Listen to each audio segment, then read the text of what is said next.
வணக்கம் ஃப்ரெண்ட்ஸ். ஐயனா துணை சீரியலில் இன்னும் எபிசோடில் என்ன நடக்குதுன்னு பார்க்கலாம் வாங்க. பாண்டி வானதியை அவரோட வண்டியில் கூட்டிகிட்டு வராரு. சோழன் நியூஸ் பேப்பரில் காட்டியிருந்த அந்த ரெண்ட்டுக்கு விடுற ஃபார்மசிக்கு தான் கூட்டிகிட்டு வந்த வண்டியை நிறுத்துறவர் வானதி இறங்குன்னு சொல்ல அவங்க இறங்குறாங்க. அவங்க இறங்கி அப்படியே அந்த சரௌண்டிங்கை ஷாப்பை பார்த்துட்டு இதுதான் அந்த மெடிக்கல் ஷாப்பா பாண்டின்னு கேட்க ஆமாங்கிறாரு அவரு. இதுதான், வா போய் பார்க்கலான்னு அவர் கூப்பிட வானதியும் சந்தோஷமா வர்றாங்க. அவங்க ரெண்டு பேரும் அந்த கண்ணாடி கதவை திறந்துக்கிட்டு உள்ளர ஒருத்தர் பில்லிங்ல இருக்க, இன்னொருத்தர் எடுத்து வச்சிட்டு இருக்காரு. இவங்க ரெண்டு பேரும் உள்ளர வந்ததும் வாங்க சார் என்ன வேணும்னு பில்லிங்ல இருக்கவர் எழுந்து கேட்குறாரு. மாத்திரை வாங்க வரல, என் பேர் பாண்டி, இவங்க வானதின்னு சொல்ல அவரு வணக்கங்க சார்ங்கிறாரு. ரெண்டு பேரும் வணக்கம்னு சொல்றாங்க. மெடிக்கல் ஷாப் வாடகைக்கு விடுறதா பேப்பரில் போட்டிருந்தாங்க, அதான் விசாரிச்சுட்டு போகலான்னு வந்தோன்றாரு பாண்டி. அந்த பையனும் ஓ உங்களுக்கு பார்க்க வந்திருக்கீங்களான்னு கேட்குறாரு. இல்லை இவங்களுக்காக பார்க்க வந்திருக்கேன்னு வானதியை காட்ட வானதி லைட்டாக ஒரு சிரிப்பை சிரிச்சிட்டு நாங்கள் ரெண்டு பேரும் கல்யாணம் பண்ணிக்க போகிறவங்க தான் அப்படின்னு சொல்கிறாங்க. ஓ அப்படின்னு அவர் தலையாட்ட இவங்க டிஃபார்ம் முடிச்சிருக்காங்க அப்படின்னு வானதியை காட்டி பாண்டி சொல்ல ஓ அப்படியாங்கிறாரு அவரு. படிச்சு முடிச்சதுமே மெடிக்கல் ஷாப் ஓபன் பண்ணோன்னு இடம் தேடிக்கிட்டு இருந்தாங்க. அப்பதான் நீங்க பேப்பர்ல கொடுத்த ஆட் பார்த்தேன், அதான் விசாரிச்சுட்டு போலான்னு வந்தேங்கிறாரு பாண்டி. சரி இது என்னோட கடை தான், கடை நல்லா தான் போயிட்டு இருக்கு. நான் ஒருத்தன் தான் இங்கே இருந்து மெடிக்கல் ஷாப்பை பார்த்துக்கிட்டு இருக்கேன். ஒய்ஃபு குழந்தைங்க எல்லாம் ஊர்ல இருக்காங்க. ஒய்ஃபுக்கு இப்போ கொஞ்சம் உடம்பு சரியில்லை, கூட ஒருத்தர் இருந்து பார்த்துக்க வேண்டியதா இருக்கு, அதுதான் ஊருக்கே போயிடலான்னு இருக்கேன் அப்படிங்கிறவரு அப்படியே கடையை ஒரு பார்வை பார்த்துட்டு நல்லா போயிட்டு இருக்க கடையை விட்டுட்டு போக மனசு வரல, அதான் அப்படியே மாத்தி விட்டுலான்னு முடிவு பண்ணிட்டேங்கிறாரு அவரு. பாண்டியும் வானதியும் அப்படியே ஷாப்பை பார்க்க பக்காவா ரன்னிங்ல இருக்க ஷாப் தான், பின்னாடி கிளினிக்கும் இருக்கு, பாக்குறீங்களா அப்படின்னு அவர் கேட்க பாண்டியும் வானதியும் சரின்னு தலையாடுறாங்க.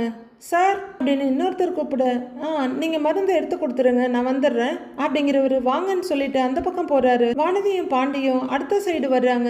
வாங்க அப்படிங்கிறவர் வேற ஒரு இடத்துக்கு கூட்டிகிட்டு வந்து காமிக்கிறாரு. டாக்டர் ஒரு ஃபங்க்ஷனுக்காக 2 நாள் லீவில் போயிருக்காரு, 2 நாளில் வந்துடுவார். நல்ல கைராசியான டாக்டர், நிறைய பேஷண்ட்ஸ் வருவாங்க, அந்த தைரியத்தில் தான் நம்ம ஃபார்மசி ஓடுது. வாங்க வாங்க சார் அப்படின்னு கிளினிக்கை சுற்றி காமிச்சிட்டு கடைக்குள்ளே கூட்டிகிட்டு வர்றவர் கடையை பற்றின விவரங்கள்லாம் அவ்வளோதாங்க சார், எல்லாமே ஓகேன்னா மற்ற விஷயங்களை பேசிக்கலான்றாரு அவர். பாண்டி வானதியை பார்த்து ஓகே தானேன்னு கேட்க அப்படின்னு தலையாடுறாங்க அவங்க. பாண்டியன் அவர்கிட்ட திரும்பி ஓகே தாங்க சார்ங்கிறாரு. சரிப்பா, கடைக்கு வாடகை 10,000 ரூபாய், அப்புறம் அட்வான்ஸ் 1,20,000 ரூபாய் அப்படின்னு அவர் சொல்ல வானதிக்கு பட்டுன்னு முகம் மாறிடுது. 1,20,000 அப்படின்னு மூச்சு விட சிரமப்பட்டுட்டு பாண்டியை பார்க்குறாங்க. பாண்டியன் ரொம்பவே தயங்கிட்டு பார்த்துட்டு இருக்காரு.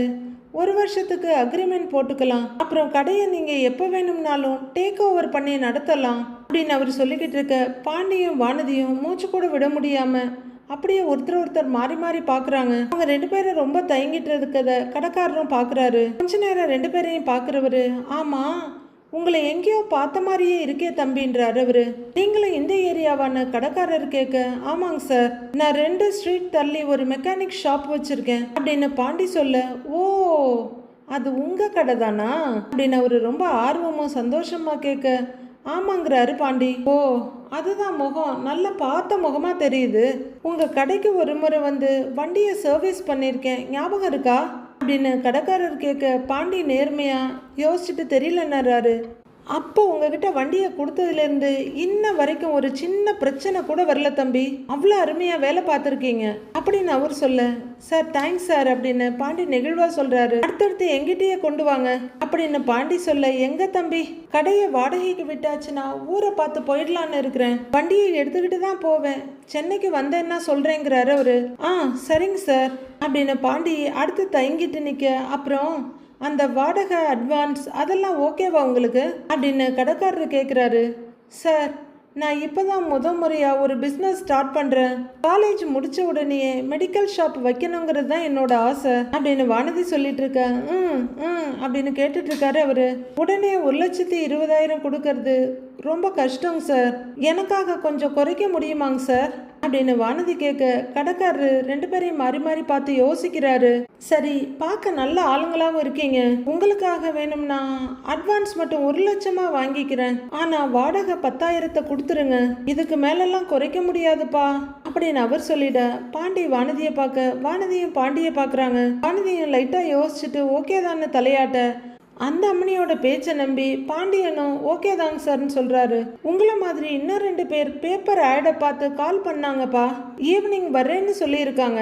நீங்க வேணும்னா டோக்கன் அட்வான்ஸ் கொடுத்து புக் பண்ணிக்கிறீங்களா அப்படின்னு கடைக்காரரை கேட்க, சரிங்க சார், நான் நாளைக்கு டோக்கன் அட்வான்ஸ் கொடுத்துடுறேன். அதுக்குள்ள யாருக்கும் கடையை கொடுத்துட வேண்டாம் அப்படின்னு பாண்டி சொல்ல, சரிப்பா, நான் நாளைக்கு வரைக்கும் வெயிட் பண்றேன் அப்படின்னு அவர் சொல்ல, சரிங்க சார் அப்படிங்கிற பாண்டி வா வானதின்னு கூப்பிட்டுட்டு கிளம்புறாரு. வானதி லைட்டா தலையாட்ட சரிங்கம்மான்னு அவர் சொல்ல 2 பேரும் வெளியே வர்றாங்க. வெளியே வந்து செருப்பு போட்டுட்டு 2 பேரும் 2 எடுத்து வைக்கிறதுக்குள்ளேயே 1 லட்ச ரூபா அட்வான்ஸ் எப்படி கொடுக்க போறோம் பாண்டின்னு கேக்குறாங்க வானதி. ரெடி பண்ணுவோம், இங்க பாரு, வீட்ல எல்லாம் போய் பணம் கேட்டுக்கிட்டு இருக்காத, நம்ம எங்கேயாவது அரேஞ்ச் பண்ணிக்கலாங்கிறாரு பாண்டி. வீட்டுல கேட்டாலும் கொடுக்க மாட்டேன்னு தான் சொல்லுவாங்க. ஆனா அதுக்குன்னு நாம வேற எங்க போய் கேட்கறது அப்படின்னு வானதி சொல்ல, தயவு செஞ்சு வீட்டுல கேட்க வேண்டாம் வானதி, நாம வெளியில எங்கேயாவது அரேஞ்ச் பண்ணிக்கலாங்கிறாரு அவரு. வானதி அப்படியே சங்கடமா யோசிச்சுட்டு இருக்க, உனக்கு கடை ஓகே தானேன்னு பாண்டி கேக்குறாரு. கடை ரொம்ப நல்லா இருக்கு, கடை எனக்கு ரொம்ப பிடிச்சிருக்கு பாண்டி அப்படின்னு வானதி சொல்ல, சரின்னு தலையாட்டுறாரு பாண்டி. உள்ளர லைட்டா ஒர்க் பண்ணா போதும், மெடிசின்ஸ் எல்லாம் ஏற்கனவே இருக்கு, அப்படியே எடுத்து நடத்தினா போதும்ல. நல்ல விஷயம்தான், கடை கிடைச்சா சூப்பரா இருக்கும். ஆனா பணம் எப்படி ஏற்பாடு பண்ண போறோன்னு தான் தெரியல அப்படின்னு வானதி கொஞ்சம் கலக்கமா சொல்ல, அதெல்லாம் பார்த்துக்கலாம், கடையை பத்தி கொஞ்சம் அக்கம் பக்கத்துல விசாரிப்போம் என்ன வான்னு கூப்பிட்டுட்டு திரும்புறாரு பாண்டி. வானதி கடையை திரும்பி திரும்பி பார்த்துக்கிட்டே வர்றாங்க. அவர் வந்து வண்டியை எடுக்க வானதி ரொம்ப சந்தோஷமா பின்னாடி ஏறி உட்கார்றாங்க. சேரன் சைக்கிள் ஓட்டிட்டு வந்துட்டு இருக்க ஒரு சந்தில இருந்து கையில ஏதோ வாங்கிட்டு கார்த்திகா வர்றாங்க. இவர் பார்த்துட்டு கார்த்திகா தான் நான் மறுபடியும் பார்க்க, அது கார்த்திகா தான். கார்த்திகா அப்படின்னு கூப்பிட அது அவங்க காதில் விழல. இன்னும் கொஞ்சம் வேகமாக சைக்கிளை ஓட்டிட்டு வந்து கார்த்திகான்னு கூப்பிட அப்படின்னு திரும்பி நிற்கிறாங்க அவங்க. எப்படி இருக்க கார்த்திகா, நல்லா இருக்கியா அப்படின்னு சைக்கிளை ஸ்டாண்ட் போட்டு நிறுத்திக்கிட்டே கேட்குறாரு சேரன். நான் நல்லா இருக்கேன் மாமா, நீங்க எப்படி இருக்கீங்கன்னு கார்த்திகா கேக்குறாங்க. நான் நல்லா இருக்கேன்ப்பா, நீ எப்போ வந்தன்னு அவர் ஆர்வமா கேக்குறாரு. 2 நாள் ஆச்சு மாமா அப்படின்னு கார்த்திகா சொல்ல, 2 நாள் ஆச்சா, வீட்டு பக்கம் கூட நீ வரவே இல்லைன்னு கேக்குறாரு அவரு. கார்த்திகா கொஞ்சம் தயங்கிட்டு, இங்கேயே நேரம் சரியா இருந்தது மாமா அப்படின்றாங்க. அது சரி, நீயே எப்பவாவது தான் வர்ற, அம்மா கிட்ட பெரியப்பா கிட்ட எல்லாம் பேசுறதுக்கே உனக்கு நேரம் சரியா இருக்கும் இல்ல அப்படின்னு சேரன் கேட்க, ஏதோ ஒப்புக்கு சப்பானி மாதிரி ஆமான்னு தலையாட்டி வைக்கிறாங்க கார்த்திகா. அப்புறம் உன்னோட மாமனாரு மாமியாரு வீட்டுக்காரர் எல்லாம் நல்லா இருக்காங்களான்னு கேட்குறாரு சேரன். அதுக்கும் கொஞ்சம் தயங்கிட்டு நல்லா இருக்காங்க மாமான்றாங்க கார்த்திகா. அவங்க வாய்ஸ்ல எந்த சுறுசுறுப்பும் இல்லை, சுரத்தும் இல்லை. மாப்பிள்ளையும் நீயும் தான் வந்தீங்களான்னு சேரன் கேட்க கொஞ்சம் தயங்கிட்டு, இல்ல மாமா நான் மட்டும்தான் வந்தேன்றாங்க கார்த்திகா. அவர் இன்னும் துபாயில தான் இருக்காரு அப்படின்னு கார்த்திகா சொல்லு. அப்படியாப்பா, அவரு என்னப்பா துபாய்க்கு போயிட்டு இங்க வர்ற மாதிரி ஐடியாவே இல்லையா அவருக்கு, ஆளைய காணோன்னு கேக்குறாரு சேரன். கார்த்திகா எதுவும் சொல்லாம அப்படியே கொஞ்சம் மென்னு முழுங்கிட்டு நிக்க, கல்யாணத்துக்கு அப்புறம் குலதெய்வ கோவில்ல பார்த்தது, அப்புறம் பார்க்கவே இல்லை அவரை அப்படின்னு சேரன் சொல்ல, இல்ல மாமா அங்க போரெல்லாம் நடக்குது இல்ல, அதனால பெருசா ஃப்ளைட்ஸ் எல்லாம் இல்ல அப்படின்னு கார்த்திகா சொல்ல, ஓ அப்படியா, அவருக்கு ஒன்றும் பிரச்சனை இல்லையே, நல்லா இருக்காருல்ல அப்படின்னு சேரன் கேட்க, அதெல்லாம் இல்லை மாமா, எந்த பிரச்சனையும் இல்லைன்றாங்க கார்த்திகா. உனக்கு என்ன கார்த்திகா, உடம்பு எதுவும் சரியில்லையா என்ன அப்படின்னு கேட்க, இல்ல மாமா நல்லா தான் இருக்கேன் அப்படின்னு பொம்மை மாதிரி நின்று சொல்லிக்கிட்டு இருக்காங்க கார்த்திகா. அப்படின்னு அவர் யோசிச்சுட்டு இருக்க, மாமா சந்தா எப்படி இருக்காங்கன்னு கேக்குறாங்க கார்த்திகா. சந்தா நல்லா இருக்காப்பா அப்படின்னு அவர் சொல்ல, சரின்னு தலையாட்டிக்கிறாங்க. சரிப்பா நீ போ, எதுக்கு வெயில்ல நின்றுகிட்டு இருக்கிற அப்படின்னு சேரன் சொல்ல, சரி மாமா நான் போறேன் அப்படின்னு கார்த்திகா சொல்ல, கிளம்புப்பா போப்பாங்கிறாரு அவரு. கார்த்திகா அப்படியே கீ கொடுத்த பொம்மை மாதிரி மெதுவா திரும்பி நடந்துகிட்டு இருக்க, சேரன் கொஞ்சம் கலக்கத்தோட கார்த்திகாவையே பார்த்துக்கிட்டு இருக்காரு. கொஞ்ச தூரம் போன கார்த்திகா அவங்க வீட்டுக்குள்ள போய் கேட்டு திறந்துட்டு உள்ளர போயிட, அதுக்கப்புறம் சைக்கிள் எடுத்துட்டு திரும்புறாரு இவரு. வானதி வீட்டில் அவங்க அப்பா ஒரு சோஃபால உட்காந்துருக்க, அவங்க அம்மா கிச்சனுக்குள்ள இருந்து வர்றாங்க. அவங்க அண்ணன் ஒரு ஸ்டூல்ல உட்காந்துருக்க, உடம்ப சொரிஞ்சுக்கிட்டு, அப்பா சாமி என்ன வெயில், அப்படின்னு புலம்பிட்டு இருக்காரு. கிச்சன்ல இருந்து வந்த அவங்க ஒய்ஃபு, யோ சீட்டு காசு கட்டுறதுக்கு நாள் வரப்போகுது, பணம் எப்போ தருவ அப்படின்னு கேட்கு. ஏய் வச்சுக்கினாடி தராம இருக்க போறேன், துட்டு இல்லடி, கொஞ்சம் வெயிட் பண்ண சொல்லு, தர்றேன் அப்படின்னு அவங்க அப்பா சொல்லிட்டு இருக்க.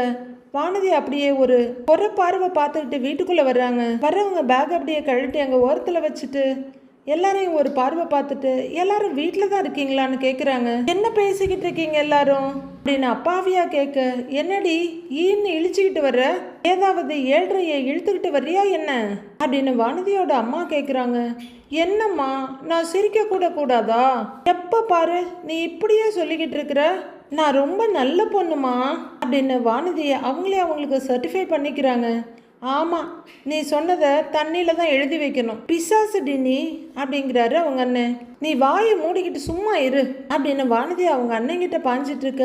ஏய் இப்போ அவன் என்னடி தப்பா சொல்லிட்டான், உன்னை நினைச்சாலே எங்களுக்கு பயமா தாண்டி இருக்கு அப்படின்றாங்க அவங்க அம்மா. உங்களுக்கு மட்டுமா, எங்களுக்குமே பயமா தாங்க இருக்கு. ஏய் இருடி, அவ ஏதோ சொல்ல வர்றால, சொல்லட்டுங்கிறாரு அவங்க அப்பா. சொல்லி தொலை அப்படின்னு அவங்க அம்மா அழகா பர்மிஷன் கொடுக்க. வானதி அப்படியே புன்னகை மன்னியா. அது ஒன்றும் இல்லை நைனா அப்படின்றவங்க 2 தடவை உதட்ட கூட்டி எச்சில் முழுங்கிட்டு பக்கத்தில் ஒரு மெடிக்கல் ஷாப் கை மாத்துறாங்க அப்படின்னு சொல்ல. இதோ ஆரம்பிச்சிட்டால அப்படின்னு அவங்க அண்ணன் சொல்ல. வாயை மூடு நீ முதல்ல அப்படிங்கிற வானதி அடுத்த நிமிஷமே புன்னகையை உதட்டில் ஒட்ட வச்சுக்கிட்டு, மெடிக்கல் ஷாப்னா வெறும் மெடிக்கல் ஷாப் மட்டும் கிடையாது, ஏற்கனவே நல்லா ரன்னிங்ல இருக்கிற மெடிக்கல் ஷாப் அது, நாம அங்க எந்த அரேஞ்ச்மெண்ட்ஸும் பண்ண வேண்டாம், அப்படியே எடுத்து நடத்தலாம் அப்படின்னு வானதி சொல்ல. இன்னாடி இப்ப அந்த மெடிக்கல் ஷாப் எடுத்து உங்ககிட்ட கொடுக்கணுமான்னு அவங்க அம்மா கேக்குறாங்க. ஆமா அப்படின்னு வானதி புன்னகையோடு சொல்ல. உடனே அவங்க அம்மா கீழே பார்த்துட்டு, தொடப்ப கட்ட பிஞ்சிடும் பார்த்துக்க அப்படின்னு சொல்ல. அவங்க அண்ணனுக்கு ரொம்ப ஜாலியாக இருக்கு. அப்படியே பக்கத்தில் இருக்க சோஃபாவில் கையை சாய்ச்சிக்கிட்டு அப்படி சொல்லுமாங்கிறாரு. வானதியோட முகம் சப்புன்னு ஆயிடுது. நானே ஃபாரின் திரும்ப போக காசு இல்லாமல் இங்கேயே சுற்றிக்கிட்டு இருக்கிறேன், உனக்கு மெடிக்கல் ஷாப் கேட்குதா? பே, ஒரு கடையில் வேலை கூட பார்த்ததில்ல, எடுத்தோன்னு முதலாளி ஆகணுமா இந்த அம்மாவுக்கு அப்படின்னு வசந்த் கிண்டல் பண்ணிட்டு இருக்க. ஏய் நான் உங்ககிட்ட பேசல, நைனா கிட்ட தான் பேசுறேன், நீ வாயை மூடிக்கின்னு இரு அப்படின்றாங்க வானதி. பேசு பேசு அப்படின்னு அவங்க அண்ணன் ஜாலியா பார்த்துட்டு இருக்க. வானதி அவங்க அப்பா கிட்ட வந்து சோஃபால உட்காடுறாங்க. நைனா அது ஏற்கனவே ரன்னிங்ல இருக்க மெடிக்கல் ஷாப் தான், நாம வெறும் 1 லட்சம் ரூபாய் அட்வான்ஸ் கொடுத்தா அப்படியே எடுத்து நடத்தலாம் அப்படின்னு வானதி சொல்ல. அவங்க அம்மா அப்படியே அப்படின்னு இடுப்புல இருக்க கை நழுவுறது கூட தெரியாம நிக்கிறாங்க. 1 லட்சமா அப்படின்னு அவங்க அண்ணனும் ஆன்னு பார்த்துட்டு இருக்க. அதுக்கப்புறம் 10,000 ரூபாய் மாசம் வாடகையா கொடுத்தா மட்டும் போதும் அப்படின்னு வானதி சொல்ல. அவங்க அப்பா தகச்சு போய் பார்க்குறாரு. அந்த மெடிக்கல்ல நான் எந்த செலவும் பண்ண வேண்டானேனா, காசு கொடுத்து அப்படியே எடுத்து நடத்திடலாம், இப்படி எல்லாம் கிடைக்கவே கிடைக்காது அப்படின்னு வானதி சொல்ல. அந்த 1 லட்ச ரூபாய் என்னாண்ட கேட்குறியாமான்னு அவங்க அப்பா கேட்குறாரு. ஆமா நைனா, அதுக்கு தானே சொல்லிட்டு இருக்கேன்றாங்க வானதி. அவங்க அப்பா அப்படியே அசந்து போய் பார்க்க, எனக்கு எப்படியாச்சும் கடையை எடுத்து கொடு நைனா ப்ளீஸ் அப்படிங்கிறாங்க வானதி. அடி பாவி அப்படின்னு அவங்க அம்மா கன்னத்துல கைய வச்சுட்டு பார்க்க. அவ்வளவு துட்டு யாராண்ட இருக்கு வானதி, சீட்டுக்கு 4,000 ரூபாய் துட்டு கொடுக்க முடியாம உங்க அம்மாவாண்ட பேச்சு வாங்கிட்டு இருக்கிறேன், நீ மனசாட்சியே இல்லாம 1 லட்ச ரூபாய் கேட்குற, நான் எங்க போவேன் சொல்லு அப்படின்னு அவங்க அப்பா சொல்ல. வானதி அவரை ஏக்கமா பார்த்துக்கிட்டு இருக்காங்க. ஏய் நல்லா ஓடிக்கிட்டு இருக்கிற கடையை சும்மா கை மாத்துவாங்களா, அந்த கடையில ஏதோ பிரச்சனை இருக்க போய் தானே கை மாத்துவாங்க, இதெல்லாம் தெரியாம தேவையில்லாம போய் மாட்டிக்காதன்னு அவங்க அண்ணன் அட்வைஸ் கொடுக்குறாரு. சும்மா வீட்லயே இரு அப்படின்னு வசந்த் சொல்ல. அப்படியெல்லாம் இல்லை, நானும் பாண்டியும் நல்லா விசாரிச்சிட்டோம், ஓனரோட ஒய்ஃபுக்கு உடம்பு சரியில்லையா, கடையை நடத்த முடியலையா, அதனால தான் கை மாத்துறாங்களாம், ஓனருக்கு அவரோட ஒய்ஃபை பார்த்துக்க போயாகணுமா, அதனால தான் கை மாத்துறாங்க, கடையில் வேலை பார்க்க ஆளெல்லாம் கூட இருக்கு, அக்கம் பக்கம் பாண்டியும் விசாரிச்சுட்டான், நல்லா ஓடுற கடை தானே பாண்டியும் சொன்னான் அப்படின்னு வனதி சொல்ல. வீட்டில் இருக்க யாரையும் நம்புறதில்ல, எதுக்கு எடுத்தாலும் பாண்டின்னு அவன் பின்னாடியே திரி அப்படின்றாரு வசந்த். ஏன் உங்ககிட்ட கூட தான் நான் மெடிக்கல் ஷாப் வைக்கணும், அதான் என்னோட ஆசைன்னு சொன்னேன், அதுக்கு என்ன திட்ட தானே செஞ்சீங்க, பாண்டிக்கிட்ட இது சொன்னதுக்கு அவன் எனக்கு எவ்வளவு சப்போர்ட்டா பேசினான் தெரியுமா அப்படின்னு வானதி கேட்க. என்ன சப்போர்ட்டோ, நீ சொன்னதை ஆமான்னு தலையாட்டிட்டாலே அடுத்த நிமிஷமே அவங்க உனக்கு நல்லவங்களாயிடுவாங்க போடி அப்படின்ற மாதிரி அவங்க அண்ணன் வேற பக்கம் பார்க்குறாரு. சொல்ல போனா பாண்டி வீட்டிலலாம் பணமே கேட்க வேண்டாம், நாமளே அரேஞ்ச் பண்ணிக்கலாம்னு சொன்னான். எனக்கு தான் ஒரு மாதிரியா இருந்துச்சு நைனா. எனக்கு கல்யாணம் பண்ணி கொடுத்தா எனக்கு எல்லாம் பண்ணுவீங்கல்ல. பாண்டி கல்யாணத்துக்கு டவுரி எல்லாம் கேட்க மாட்டான். எனக்கு கொடுக்க வச்சிருக்கிற பணத்தை இப்பவே கொடுங்களேன், அதை வச்சு நான் கடன் நடத்திக்கிறேன் அப்படின்னு வானதி கேட்க அவங்க அப்பா பார்த்துக்கிட்டே இருக்காரு. ஆமா, உனக்காக பேங்க்ல பணம் போட்டு வச்சிருக்கிறோம், உடனே வித்ரா பண்ணி கொடுக்கறதுக்கு 10 பைசா செலவில்லாம உன்னை எவன் தலையிலேயாவது கட்டி வச்சிடலான்னு நைனா யோசிச்சுட்டு இருக்காரு. இதுல இவளுக்காக வச்சிருக்கிற பணத்தை எடுத்து கொடுக்கணுமா அப்படின்னு வசந்த் ரொம்பவே நக்கலா சொல்றாரு. அவங்க அம்மா முன்னாடி வந்து வானதியோட கையில அடிக்க டப்புன்னு திரும்பி பார்க்குறாங்க. இங்க பாருடி, எங்ககிட்ட பணம் எல்லாம் கிடையாது, ஒழுங்கா சம்பளத்துக்கு வேலைக்கு போ, இல்லையா நாங்க போடுற சோத்தை துண்ணுட்டு வீட்டில் கம்முன்னு அடங்கிக்கிட, அதை விட்டுட்டு எங்களை ஏதாவது டார்ச்சர் பண்ணிக்கிட்டு இருந்தேன்னு வச்சுக்க, எதை தூக்கி அடிப்பேன்னு எனக்கே தெரியாது அப்படின்னு பயங்கர டெரரா அவங்க அம்மா மிரட்ட வானதி அதை துளி கூட சட்டை பண்ணல. அம்மா சும்மா என்ன மிரட்டிக்கிட்டே இருக்காத, நாளைக்கு நான் பெரிய ஆளானா யாருக்கு நல்லது? உங்களுக்கு தானே நல்லது. அதுக்காக ஒரு 1,00,000 ரூபா செலவு பண்ண மாட்டீங்களா அப்படின்னு வானதி கேட்டுட்டு இருக்க அவங்க அம்மா அசந்து போய் நிற்க அவங்க அப்பா வாயே தெருக்காம உட்கார்ந்துருக்காரு. இந்தா இவனை வெளிநாடு செலவு பண்ணி அனுப்புனீங்க, அங்கே போய் இவன் என்ன கிழிச்சான்? அங்கே போய் வேலை கிடைக்காம திரும்ப வந்துட்டான். இவனை வெளிநாடு அனுப்ப இவனுக்கு பணம் செலவு பண்ணீங்க, அதெல்லாம் வேஸ்ட்டு தானே அப்படின்னு வானதி கேட்க, பெத்தது 2ம் வீணா போனதுங்க. ஒன்று சோம்பேறி, இன்னொன்று அடங்கா பிடாரி. கடவுளே நான் என்னதான் செய்வேன்னு அவங்க அப்பா அமைதியா தலையை குனிச்சிட்டு உட்கார்ந்துருக்காரு. ஆனா எனக்கு 1,00,000 ரூபா கொடுத்தா நான் பிசினஸ் பண்ணி ஏதாவது லாபம் எடுப்பேன். நானும் பாண்டியும் நல்லா விசாரிச்சு தான் இந்த முடிவே எடுத்திருக்கோம். எனக்காக ஒரு 1,00,000 ரூபாய் மட்டும் ஏற்பாடு பண்ணி கொடுங்க, அது கூட உங்களால முடியாதான்னு உருக்கமா கேட்டுட்டு இருக்காங்க வானதி. அவங்க அப்பா அமைதியா உட்கார்ந்துருக்கத பாக்குற அவங்க அம்மா, யோ என்னய்யா இவ விட்டா பேசிக்கினே இருக்கிறா, நீ பாட்டுக்கு அமைதியா குந்திக்கின்னு இருக்கிற, முடியாதுன்னு மூஞ்சில் அடிச்ச மாதிரி சொல்லியா, அப்பதான் அடங்குவா இவ அப்படின்னு அவங்க அம்மா இடுப்புல வச்சுக்கிட்டு வீராவேசமா பேசிட்டு இருக்காங்க. அவங்க அப்பா கொஞ்ச நேரம் அமைதியா இருந்தவர், தான் இங்க பாரு வானதி, உன்னோட கண்ணாலத்துக்காக சேர்த்து வச்ச நகை கொஞ்சம் இருக்குது, அதை வேணும்னா அடகு வச்சு பணம் கொடுக்குறோம் அப்படின்னு அவர் சொல்லிட்டு இருக்கிறதுக்குள்ளேயே வானதியோட முகம் சந்தோஷத்துல அப்படியே 1000 வாட்ஸ் பல்பு மாதிரி ஆயிடுது. அவங்க அம்மா யோசனையா பார்த்துட்டு இருக்க அவங்க அண்ணன் திகிலோட பார்த்துட்டு இருக்காரு. ஆனா அந்த நகையை நீ தான் மூட்டுக்கணும் அப்படின்னு அவங்க அப்பா சொல்ல, அதையும் நான் மூட்கணும், எனக்காக வாங்கின நகையை அடகு வச்சு எனக்கு பணம் கொடுப்பீங்க, அந்த நகையெல்லாம் நானே மீட்கணுமா? அதெல்லாம் முடியாதுங்கிறாங்க வானதி. யோ நீ என்னையா நகையை தூக்கி கொடுக்குறேன்னு சொல்லிக்கிட்டு இருக்கிற, இவளை நம்பி நகையை இழக்க சொல்றியான்னு அவங்க அம்மா கேட்குறாங்க. அதை அவளுக்காக சேர்த்து வச்ச நகை தானேடி, அதை அடகு வச்சு அவ சொல்ற மாதிரி பிஸ்னஸ் பண்ணிக்கிட்டோம், நகையை அவளே மூட்டுக்கிட்டோம் அப்படிங்கிறாரு அவங்க அப்பா. அடகு வச்சு பணம் கொடுங்க, ஆனா அதெல்லாம் மீட்கலாம் முடியாது என்னால, அது ஏன் நகை, இல்லைன்னா நகையே எனக்கு வேண்டாம், எனக்கு பணமாவே கொடுங்கன்னு பங்கு பிரிக்க ரெடியா நிக்கிறாங்க வானதி. அவங்க அண்ணன் டென்ஷனாகி எழுந்து வந்து, ஏய் அப்படியே போட்டேன்னா பாரு, கையில வச்சுக்கினா அவர் இல்லைன்னு சொல்லிட்டு இருக்காரு அப்படின்னு கேட்குறாரு வசந்த். கையில் இல்லைன்னா கடன் வாங்கி கொடுங்க, எனக்கு பணம் வேணும், அதை நீங்க தான் ஏற்பாடு பண்ணி கொடுக்கணும். இவன் பணத்தை வீணாக்குனான்ல, நான் அப்படியெல்லாம் இல்லை, பிஸ்னஸ் பண்ண போறேன்ப்பா. நைனா நீ எப்படியாவது பணத்தை ஏற்பாடு பண்ணு நைனா அப்படின்னு வானதி சொல்லிட்டு இருக்க அவங்க அப்பா நொந்து நூடுல்ஸாகி உட்கார்ந்துருக்காங்க. அவ்வளோதான், நான் சொல்லிட்டேன், பணத்தை ஏற்பாடு பண்ண வேண்டியது உங்கள் பொறுப்பு, என்னவோ பண்ணுங்கன்ற மாதிரி வானதி ரூம்குள்ளே போயிடுறாங்க. உள்ளே போய் கதவை படார்னு அடைச்சிக்க பார்த்துக்கிட்டே இருந்த அவங்க அப்பா, இவன் நாடி துட்டை ஏற்பாடு பண்ணுங்கன்னு போய்கிட்டே இருக்கிறா அப்படின்னு கேட்க, ஆமாய்யா என்னாண்ட வந்து கேளு. ஆமா முதல்ல நீ யாரை கேட்டு நகையை அடமானம் வச்சு தர்றேன்னு சொன்ன அப்படின்னு அவங்க அம்மா கேட்க, அப்படி கேளுமாங்கிறாரு வசந்த். அது அவ நகை தானேடி, அதை அடகு வைக்கிறதுல என்ன பிரச்சனை உனக்கு அப்படின்னு அவங்க அப்பா கேட்க, யோ இவெல்லாம் எதுலையுமே உருப்படி ஆகாதவையா, இவளை நம்பியா நகையை அடமானம் வைக்கலான்னு சொல்ற அப்படின்னு அவங்க அம்மா கேட்க, அவ அதுக்கும் தான் முடியாதுன்னு சொல்லிட்டால, இனிமே அவ பாடுங்கிறாரு அவங்க அப்பா. அவ கேட்குற துட்டெல்லாம் என்னால ஏற்பாடு பண்ண முடியாது, மேலும் நான் நகையை அடமானம் வச்சு கொடுக்கலாம், அதை அவ தான் மூட்டுக்கணும், அப்படி முடியாது நான் வீட்லயே இருக்க சொல்லு, அடுத்த 6 மாசத்துல ஒரு பையனை பார்த்து கண்ணாலத்தை முடிச்சு வச்சிடலாம் அப்படின்னு ஏதோ இவர் சொல்றத வானதி கேட்குற மாதிரியும் இல்லை இவர் ஒய்ஃப் சொல்றத வானதி கேட்குற மாதிரியும் சொல்லிட்டு இருக்காரு இவரு. பார்க்கவே பரிதாபமா இருக்குங்க. நீ போய் சோத்த போடுறீ பசிக்குதுன்றாரு அவரு. அவங்க அண்ணன் உடனே கோவமா போய் செவுத்துல ஒரு குத்து குத்திட்டு வெளியே போறாரு. இவன் என்னத்துக்கு கோவமா போறான், இவன் என்னமோ துட்டு கொடுக்குற மாதிரி அப்படின்னு அவங்க அப்பா பார்த்துக்கிட்டு இருக்காரு. ஐயனார் வீட்டுல நிலா சோஃபால உட்கார்ந்துருக்க, கொஞ்சம் தள்ளி சோழன் உட்கார்ந்துருக்காரு. அதுக்கடுத்து பாண்டி பல்லவன் ஒரு ஹாஃப் சர்க்கிள்ல உட்கார்ந்துருக்க.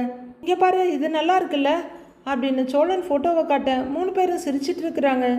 அப்போ சேரன் அங்க வர்றாரு. சாப்பாடு ரெடி ஆயிடுச்சு, எல்லாரும் சாப்பிட்றலாமான்னு அவர் கேட்டுட்டு இருக்கேன். ஏன் இது நல்லா எடுத்துட்டு இருக்கான்ல அப்படின்னு போட்டோவை காட்டி பாண்டியும் பல்லவனும் சிரிச்சிட்டு இருக்காங்க. இல்லன்னே, கொஞ்ச நேரம் ஆகட்டுமே, அவ்வளவா பசிக்கலங்கிற நிலா, உங்களுக்கு யாருக்காவது பசிக்குதான்னு கேக்குறாங்க. இல்லையேங்கிறாரு பல்லவன். சோழனும் அப்புறம் சாப்பிட்டுக்கலான்னு சொல்ல சரி அப்படின்னு கிச்சன் பக்கம் திரும்பினவரு நிலா சொல்ல மறந்துட்டேன்னு திரும்புறாரு. உங்க அப்பா போன் பண்ணியிருந்தாங்கப்பா அப்படின்னு சேரன் சொல்ல உட்காருங்கன்னுங்கிறாங்க நிலா. அண்ணே உட்காருன்னு பல்லவன் சேரை விட்டு எழுந்திருக்கிறாரு. சேரன் தோல்ல இருக்க துண்டு எடுத்து கையில வச்சுட்டு உட்கார. என்ன சொன்னாருன்னு கேக்குறாங்க நிலா. உங்களுக்கு ரிசப்ஷன் வைக்கணும்னு அவர் ஆசைப்படுறாருப்பா, அதை பத்தி தான் சொன்னாரு அப்படின்னு சேரன் சொல்ல. பாத்தீங்களா, என்கிட்ட அடுத்து உங்ககிட்ட, அங்க 2 ஆகலன்னு நேரா அண்ணங்கிட்ட அப்படின்ற மாதிரி நிலா பார்க்க புரியுதுன்னு பாக்குறாரு சோழன். எங்ககிட்டயும் பேசினாருன்னு நான் அதெல்லாம் வேண்டான்னு சொல்லிட்டேன் அப்படின்னு நிலா சொல்ல. நீ வேண்டான்னு சொன்னதையும் சொன்னாருப்பா அப்படின்னு சேரன் பேசிட்டு இருக்கவே வெளியே இருந்து வீட்டுக்குள்ள வந்து உட்கார்றாரு நடேசன். அவர் கேட்கறதும் நியாயம் தானே, ரிசப்ஷன் வைக்கட்டும்பா, அதுல என்ன இருக்குன்னு சேரன் கேக்குறாரு. இல்லண்ணே, அவரு இதெல்லாம் அவரோட கௌரவத்துக்காக செய்யறாரு. ஊர்ல இருக்க எல்லாரும் பொண்ணு ஓடி போயிட்டான்னு தான் இன்ன வரைக்கும் பேசிக்கிட்டு இருக்காங்க. இப்ப எங்களை கூப்பிட்டு ஒரு ரிசப்ஷன் பண்ணிட்டா அந்த பேச்சு இருக்காதுல்ல, அதுக்காக தான் இதெல்லாம் பண்றாரு அப்படின்னு நிலா சொல்ல. அவர் யோசிக்கிறதும் தப்பு இல்லையேப்பா, நாளைய பின்ன உனக்கும் அங்க போறதுக்கு சங்கடமா இருக்காது, அவங்களும் நிம்மதியா இருப்பாங்க. ரிசப்ஷன்ல நீங்க போய் நிக்கலாமே. சோழன் ஏதாவது வேண்டான்னு சொன்னானாப்பா அப்படின்னு சேரன் கேட்க. அண்ணே, நான் என்ன அதெல்லாம் வேண்டான்னு சொல்ல போறேன், கோட்லாம் போட்டு நிக்கிறதுக்கு நான் ரெடின்னு தான் சொன்னேன், நிலா தான் வேணான்னு சொல்லிட்டா அப்படின்னு சோழன் பரிதாபமா முடிக்கிறாரு. ஏமா, உங்க அப்பா உனக்கு ரிசப்ஷன் வைக்கணும்னு ஆசைப்படுறாரு, வச்சுட்டு தான் போகட்டுமே. ஏன் நாம இங்க ரிசப்ஷன் வைக்கலையா?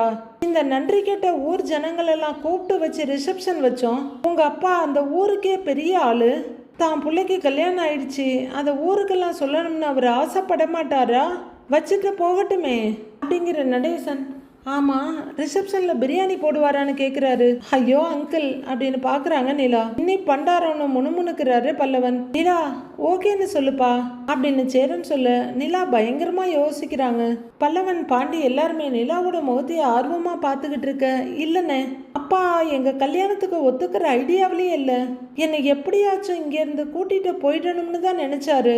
நான் தான் ஒரே பிடிவாதமா இருந்ததுனால விருப்பமே இல்லாம இந்த கல்யாணத்தை பண்ணி வச்சாரு. திரும்ப ஒரு ஃபங்க்ஷன் பண்றதெல்லாம் எனக்கு ஒரு மாதிரி இருக்குன்னேங்கிறாங்க நிலா. சோழன் வச்சா பரவாயில்லையே அப்படின்னு ஏக்கமா பாத்துக்கிட்டு இருக்க. அப்படி இல்லப்பா, என்னதான் வருத்தம் இருந்தாலும் நீ ஆசைப்பட்டன்னு அங்க வந்து நின்னு கல்யாணத்தை நடத்தி கொடுத்துட்டு போனாருல, அதை பாருப்பா அப்படின்னு சேரன் சொல்ல. அதானேங்கிற மாதிரி சோழனும் பாக்குறாரு. இப்ப அவங்க ஏற்பாடு பண்ற ரிசப்ஷன்ல நீங்க போய் நின்னு உங்க சொந்தக்காரங்களெல்லாம் பார்த்து நல்லா பேசுனா அது அவருக்கும் பெருமை தானே அப்படின்னு சேரன் கேட்க. இல்லைண்ணே, நம்ம எல்லாரும் அங்கே போனால் ஏதாச்சும் சொல்லி இன்சல்ட் பண்ணிடுவாரோன்னு எனக்கு ரொம்ப பயமாக இருக்குன்னு மனசில் இருக்கத கொஞ்சம் முயற்சி பண்ணி சொல்லிடுறாங்க நிலா. ஐயோ, அப்படிலாம் அவர் பண்ணணும்னு நினைச்சா இவ்வளவு செலவு பண்ணி ரிசப்ஷன் வச்சு தான் இதெல்லாம் பண்ணணுமா என்ன? நீ சொல்கிற மாதிரி சொந்தக்காரவங்களுக்கு பொண்ணு நல்லா வாழுதுன்னு சொல்லணும்னு நினைக்கிறாருப்பா அப்படின்னு சேரன் சொல்ல. சோழன் ஆமான்னு தலையாட்டுறாரு. அவர் இறங்கி வரும்போது நாம பிடிவாதம் பிடிக்க கூடாது இல்லப்பா அப்படின்னு சேரன் சொல்ல. நிலா யோசனையாவே இருக்காங்க. ஒத்துக்க முடியல அவங்களால. ஆமா நிலா, கல்யாணம் நடக்கிற வரைக்கும் எனக்கும் அவரை நினைச்சு பயமா தான் இருந்தது. ஆனா இனி அவரை பார்த்து பயப்பட என்ன இருக்கு, அதெல்லாம் பார்த்துக்கலாம் நிலா அப்படின்னு சோழன் பந்தாவா சொல்றாரு. நிலா திரும்பி சோழனை பார்க்க. ஏய், நீ எதுக்கு குஷியா பேசுறேன்னு எனக்கு தெரியுதுடா அப்படின்னு பாண்டி சொல்ல. ஏன்னு கேக்குறாரு சோழன். கல்யாணம் ஆனதுமே நாங்க உனக்கு ஒரு ரிசப்ஷன் நடத்தணும், 1 வருஷம் கழிச்சு டிவோர்ஸ் பண்ணி மறுபடியும் கல்யாணம் நடத்தணும் அப்படின்னு பாண்டி சொல்ல. சொல்லுன்னு பாக்குறாரு சோழன். இப்ப இன்னொரு ரிசப்ஷன், 2 தடவை மாப்பிள்ளை ஆகுறோங்கிற குஷியில சுத்துற நீ அப்படின்னு பாண்டி சொல்ல. பயங்கர சந்தோஷத்தோட அப்படின்னு சிரிச்சிட்டு நெளிஞ்சிட்டு இருக்காரு சோழன். அண்ணே அப்படியான்னு என்ன பல்லவன் கேட்க. அப்படியும் சொல்லலாம்டா அப்படின்னு சோழன் சொல்ல. பாத்தியாப்பா, நீ ஒரு விஷயத்துக்காக யோசிச்சுட்டு இருந்தீனா இவன் என்ன விஷயத்துக்கு யோசிச்சு ஓகே சொல்றான்னு பாரு அப்படின்னு சேரன் சொல்ல நிலா ரொம்ப அழகா சோழனை பார்த்து சிரிக்கிறாங்க. இல்லைன்னு சும்மாங்கிறாரு சோழன். ஆமா, உங்க அப்பா என்னைக்கு ரிசப்ஷன் வைக்க போறாரு அப்படின்னு நடேசன் கேட்க, அங்கிள் நான் இன்னும் ஓகே சொல்லல, நான் ஓகே சொன்னாதான் ரிசப்ஷன் வைப்பாங்க அப்படின்னு நிலா சொல்ல, ஓ நீ இன்னும் ஓகேவே சொல்லலையா, நான் நீ சொல்லிட்டேன்னு நினைச்சேங்கிறாரு. அண்ணி அப்படின்னு பல்லவன் கூப்பிட நிலா அங்க திரும்பி பாக்குறாங்க. ஓகே சொல்லுங்க அண்ணி, ஜாலியா இருக்கும்லங்கிறாரு அவரு. நிலா சரின்னு சொல்லுப்பா, இங்க பாரு நீ நினைக்கிற மாதிரிலாம் எதுவும் நடக்காது. இங்கே பாரு, நீயே சொன்னல நீ பிடிவாதம் பிடிக்கிறன்னு, நீ கேட்டதை செஞ்சு கொடுத்தாருல்ல, முடியாதுன்னு சொல்லிட்டு போகலல்ல, அதையும் நாம மதிக்கணும்லன்னு சேரன் அடுக்கடுக்கா சொல்லிக்கிட்டு இருக்க. நிலா அதை கன்சிடர் பண்றதுக்கே ரொம்ப தயங்கிட்டு இருக்காங்க. இப்போ அவரு உங்ககிட்ட ஒரு விஷயம் கேட்குறாரு, அதுவும் நம்மளால செய்ய முடியக்கூடிய விஷயம்தான். இது நடந்துருமோ அது நடந்துருமோன்னுலாம் பயந்தெல்லாம் ஓகே சொல்லாம இருக்காதப்பா, அப்படியெல்லாம் எதுவும் நடக்காது, நீ சரின்னு சொல்லு அப்படிங்கிற சேரன். டேய் சோழா நீ சொல்லுடாங்கிறாரு. உடனே பெரிய பொறுப்பு எடுத்துக்கிட்ட மாதிரி ஓகே சொல்லு நிலாங்கிறாரு சோழன். நிலா கொஞ்சம் கலக்கத்தோட எல்லாரையும் பார்த்துக்கிட்டு இருக்க. அவரு நம்மளை கலாய்ச்சா நாம அவரை கலாய்ச்சிடலாம் என்னடா அப்படின்னு பல்லவனை துணைக்கு கூப்பிட, அவர் தான் எல்லா ஆகாவளி வேலைக்கும் அப்படியே வந்து நிற்பாரு. அண்ணே பங்கமா கலாச்சி விட்டுறலானே அப்படின்னு ஆர்வமா சொல்றாரு அவரு. டேய் என்னடா பேச்சு இது, பெரியவங்க முன்னாடி இப்படிதான் பேசுவீங்களான்னு மிரட்டுறாரு சேரன். சொல்லுனே, வாய் ஜாஸ்தி ஆயிடுச்சுல, என் மாமனாரைய கலாய்ப்பாரா இவரு அப்படின்னு பல்லவனை மிரட்டுறாரு சோழன். டேய் நடிக்காதடா, ஆரம்பிச்சதே நீ தானே அப்படின்னு சேரன் சொல்ல, உனக்கே அப்பட்டமா புரிஞ்சிருச்சா அப்படின்னு திடுக்குன்னு சோழன் பார்க்க பாண்டி விழுந்து விழுந்து சிரிக்கிறாரு. நிலாவும் ரொம்ப யோசனையா எல்லாரையும் ஒரு பார்வை பார்த்துட்டு சரின்னுங்கிறாங்க.